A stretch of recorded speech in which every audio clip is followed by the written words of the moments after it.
वरदे हरि विठ्ठल श्री ज्ञानदेव तुकाराम ज्ञानेश्वर महाराज की जय। तुकाराम महाराज की जय। सद्गुरु दादा महाराज अप्पा महाराज की जय। कृष्णमूर्ती होय गे कळो आली सोय गे।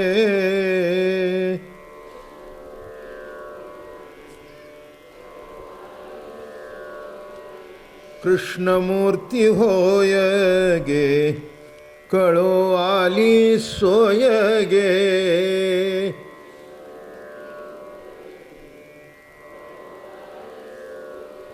प्राणाचाही प्राण पाहता सुख सांगो काय गे।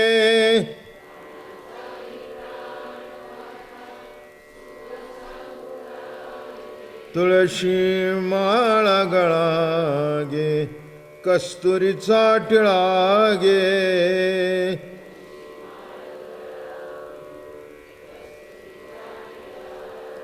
अर्धांगी रुक्मिणी विंजणे वारीती गोपी बाळा गे। गोपी बाळा गे गोपी बाळा। तुळशी माळ गळा गे कस्तुरीचा टिळा गे।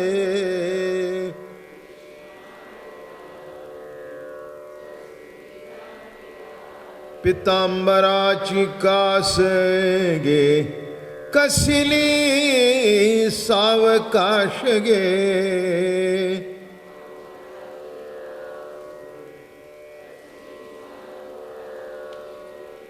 पितांबराची कास गे कसली सावकाश गे।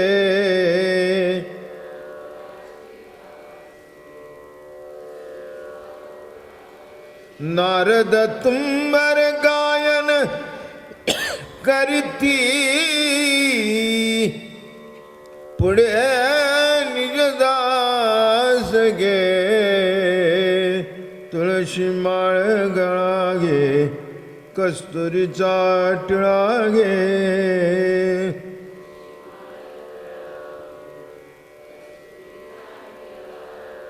अर्धांगी रुक्मिणी विंजणे वारीती गोपी बाळा गे।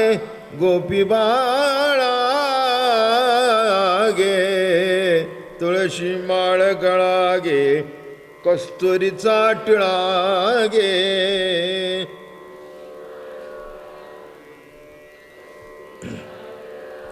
भक्त कृपेची माय गे मुळखो आली विठाई गे।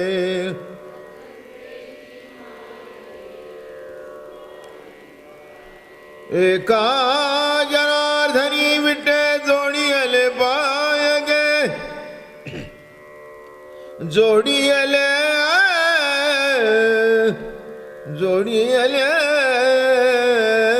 पाय गे।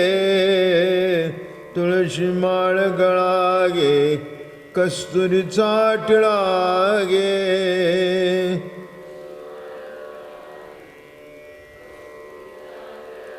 अर्धांगी रुक्मिणी विंजणे वारीती गोपी बाळा गे।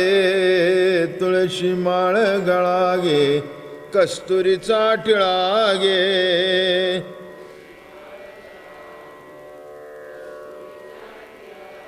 कुंडलिका वरदे हरि विठ्ठल श्री ज्ञानदेव तुकाराम ज्ञानेश्वर।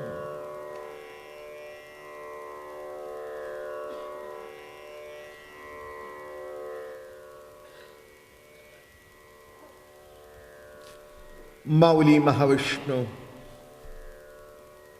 संत श्रेष्ठ नाथ नामदेवराय आदी सर्व संत कृष्ण चरित्राला मोहून गेले। कृष्णाचं सगळंच मोहक आहे। त्याचं दिसणं असणं बोलणं चालणं खाणं पिणं त्याच्या लीला त्याच्या खोड्या त्याचं तत्वज्ञान सर्व जीवाला लालायित करणारा मोहून टाकणारा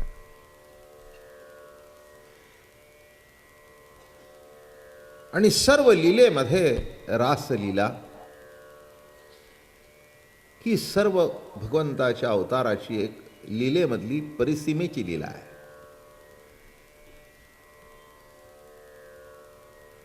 जीव शिवाचं ऐक्य आहे. शेवटी ऐक्यात करता सगळं आहे. सामाजिक ऐक्य, राजकीय ऐक्य, मानसिक ऐक्य. कशा करता माणूस खटपट करतो? ऐक्या करताच. सर्व ऐक्य होईल, पण जीवशिवाचं ऐक्य असून त्याची प्रतीती प्रतीत होत नाही, म्हणून जवळी आहे परी भेटेना. ती रास करण्याकरता भगवंतानी आणि गोकुळामध्ये एक अलौकिक अशी क्रीडा मांडली. अर्थात भगवंताच्या रासेमध्ये सहभागी होण्याकरता अनेक गोपिका आल्या होत्या. देव सर्वच होते, ऋषी होते, राम अवतारातले होते, श्रुती होत्या, कोण नव्हतं. सर्वच त्या लीलेमध्ये भाग घेत होते. अगदीच भक्तिरसातून सांगायचं तर पूर्ण अनुराग रससार सरोवर नमे गोकुळ. पूर्ण अनुराग रससार सरोवर. त्यामधले तरंग हे गोप आहेत, त्यामधल्या लाटा ह्या गोपी आहेत, त्यामधलं नील कमल हा कृष्ण आहे, आणि त्या नील कमलातला पराग ही राधा आहे.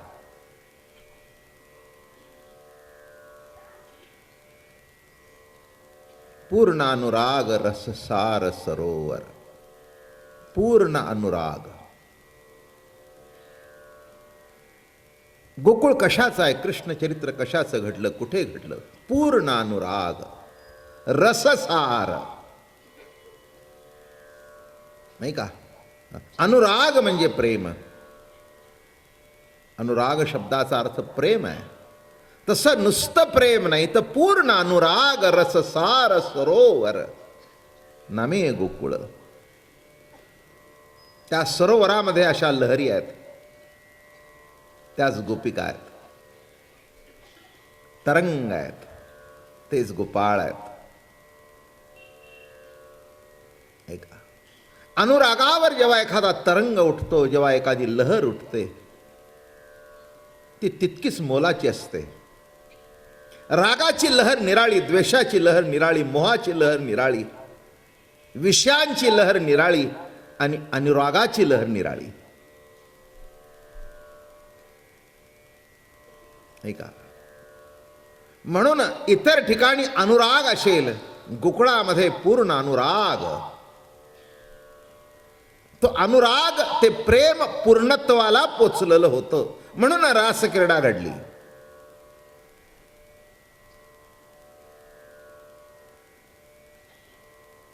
पती पत्नीचं ऐक्य पूर्णत्वाला आल्याशिवाय एखादी नवी निर्मिती होत नाही, एखाद्या बाळाचा जन्म होत नाही.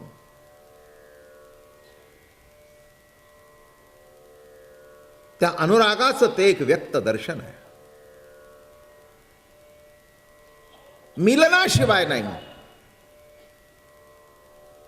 तसं जीव आणि परमात्म्यातला जो अनुराग, पूर्ण अनुराग प्रगट होतो,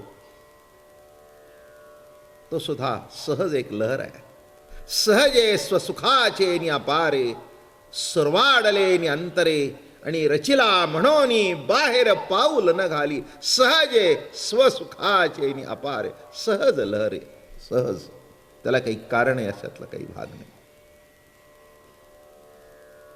आणि अशीच ही अनुरागपूर्ण रासलीला चालू आहे. पण प्रेमामध्ये कुठे का असेना अहंकार निर्माण झाला तर तो त्रास देतो. वाईटच आहे.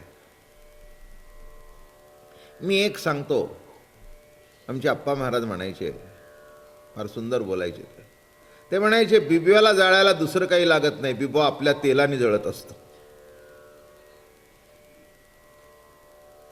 तसं अहंकारी माणसाला जाळण्याकरता कोणीच लागत नाही, तो आपल्या अहंकारानेच जळत असतो.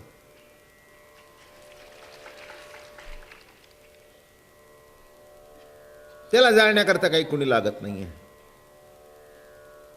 आपला अहंकार, त्याचा अहंकार त्याला जाळत असतो सतत. कारण अहंकारी मनुष्य सतत आपला अहंकार जपत असतो की त्या अहंकाराला कोणी धक्का लावेल की काय याची त्याला काळजी असते. बरं का, जितकं जितकं तुम्ही अहंकाराला जपाल तितकं तितकं तुमचा अपमान झाल्याशिवाय राहणार नाही, लिहून ठेवा. तुम्ही म्हणाल माझा कोणी अपमान करेल तर मी संपवून टाकीन. अरे जाओ, तुम्ही संपवता संपवता त्याला संपवता संपवता तुम्ही संपून जाल. माझं बोलणं कळलं का? मोठा वाईट असतो अहंकार. वर मनुष्य जरी चांगला दिसला तरी कुठेतरी तो अहंकार दडलेला असतो. नाग असा निजलेला दिसतो पण जरा त्याच्या जवळचा फणा काढल्याशिवाय राहणार नाही.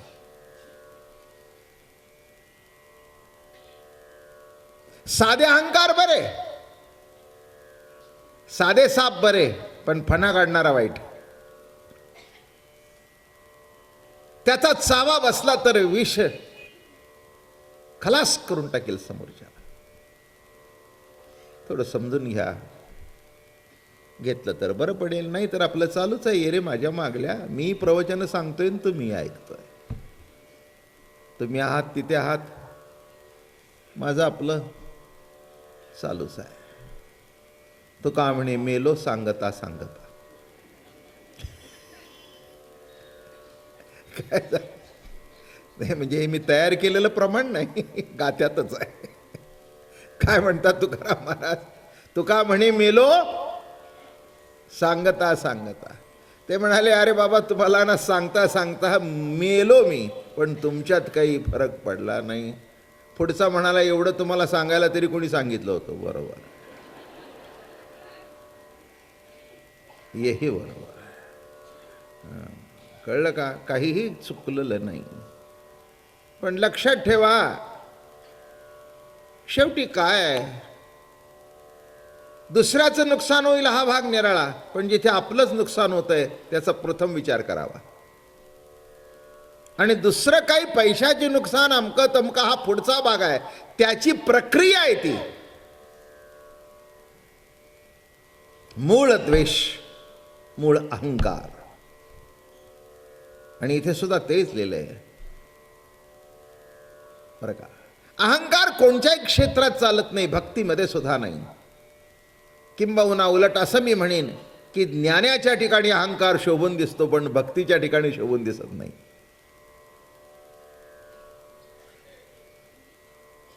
नाही का?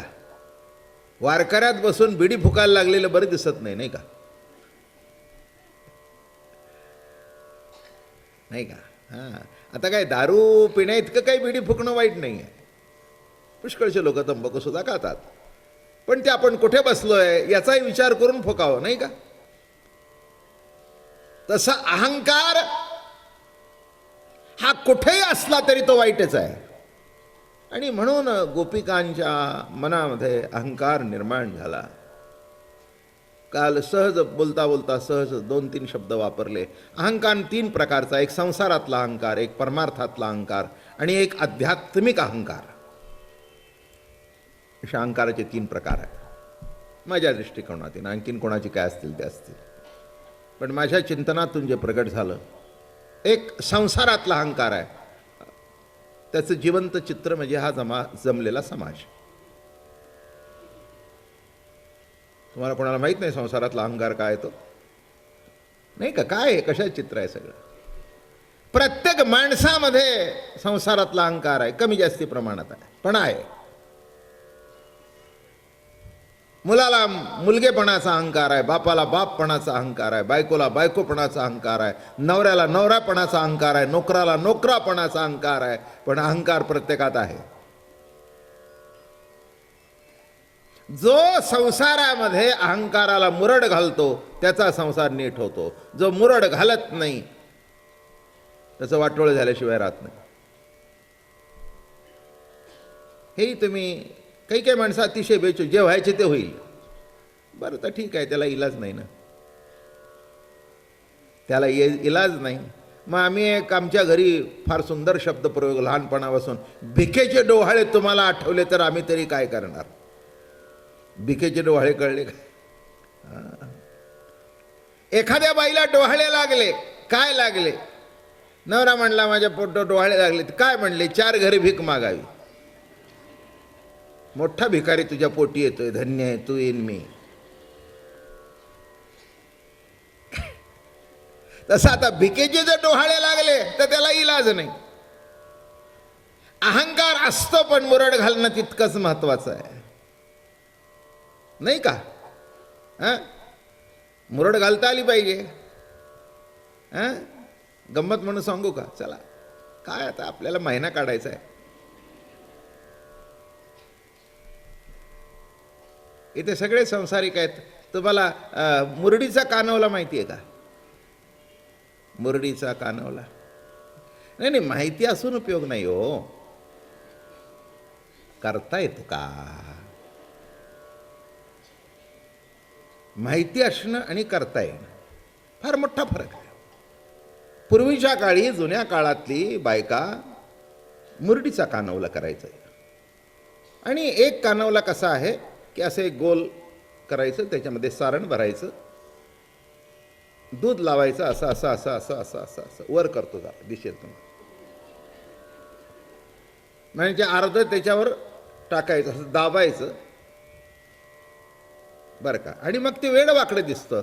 मग तो एक चमचा आला बाजारात, असं भुर्रकन फिरवलं की त्याला असे काटे काटे काटे काटे काटे येतात. नीट आहे का?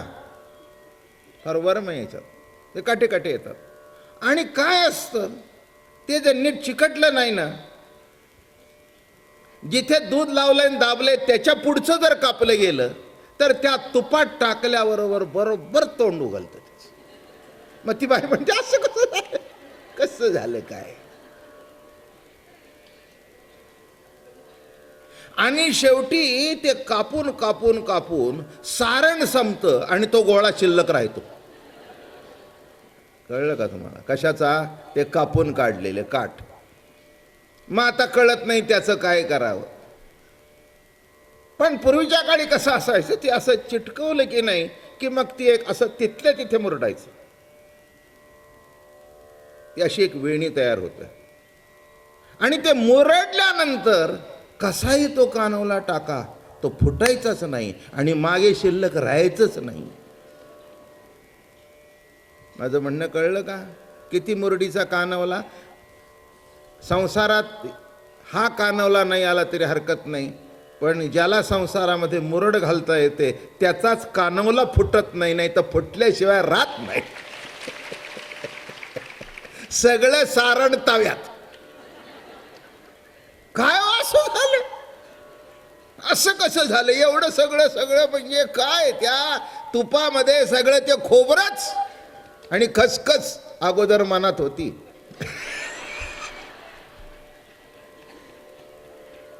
काय झालं? अगोदर मनात होती. संसारामध्ये खसखस असतेच बरं का, एकमेकाला एकमेकाच्या. आता मला सांगा, पण ज्याला मुरड घालता येते ती दिसते सुद्धा इतकी सुंदर, अशी वेणी दिसते, तुटत नाही, फुटत नाही, उकलत नाही. म्हणून ज्या माणसाला जीवनामध्ये जगण्याच्या कर्मामध्ये मुरड घालता येते त्याची वाटचाल शेवटपर्यंत चांगली होती. म्हणून जरा मुरड घालायला शिका. तुमचंही बरं, आमचंही बरं, घरच्यांचंही बरं. जी लोक तडातडा बोलतात ना, ते समजावं भिंगरी फिरवली. फाड फाड फिरवले की काय तुकडाच पडतो. आणि नुसता तुकडा पडत नाही तर असे दात येतात बाहेर.